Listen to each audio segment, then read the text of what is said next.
an Illinois robbery suspect killed in a police action shooting after leading law enforcement on a chase that ended in White County. That story is where we begin. News 18's Holly Campbell has been following this story all evening. She joins us live at the Indiana State Police Post with the latest. Holly. Brittany, what started as a robbery in Watseka, Illinois, progressed into a hostage situation and ended in a police pursuit with police killing the suspect. I'm joined now by Indiana State Police Sergeant Kim Riley to walk us through what happened. Thank you for joining us. First, just give us a quick timeline of this evening's events. Okay, it all appears to have started around 4 o'clock our time in Watseka, where the subject apparently walked into some type of a financial institution over there, robbed the place. The city chief started to pursue him. The subject ran down through the streets of Watseka. He then cornered him in near a car wash and a car dealership, which is right there in Watseka. And the subject was able to apprehend a lady that was delivering parts to the auto dealership, and took her hostage, grabbed her truck, and off through Watseka and east into Indiana they started. Okay, and then they went through Brookston. We do know that they got into another car and ended up just north of Monon. Talk us through those final moments before the shots were fired.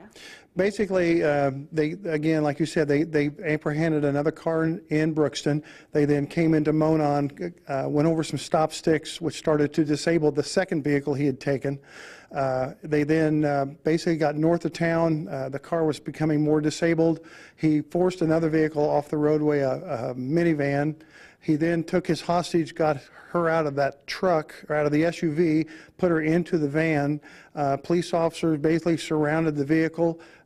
He then started to point his weapon at the police officers, and that's when the police officers opened fire and killed the suspect. Tell us a little bit about the hostage. The hostage was actually taken out of the vehicle by police officers during the shootout. They were able to get her away from the vehicle, away from the victim, or away from the suspect, and then they were able to get her to safety. And then they were able to take him out of the vehicle. They realized he was deceased, got her out, took her to the hospital. Come to find out, she just had superficial wounds, non-life-threatening, and she has now been released from the hospital and is in good shape. Okay, and what's next for the officers involved in the shooting? Can you tell us what agencies they're from first? Well, they're from the Tippecanoe County Sheriff's Department. The White County Sheriff's Department officers were there, and then troopers from the Lafayette and the Lowell State Police Post. Our Lafayette and Lowell State troopers, they will be basically put on administrative leave. There will be a finding one way or the other on how the shooting went down, be justified or unjustified, and then those officers will then be put back in duty or whatever happens from there on. Okay, and what's the next step for this investigation?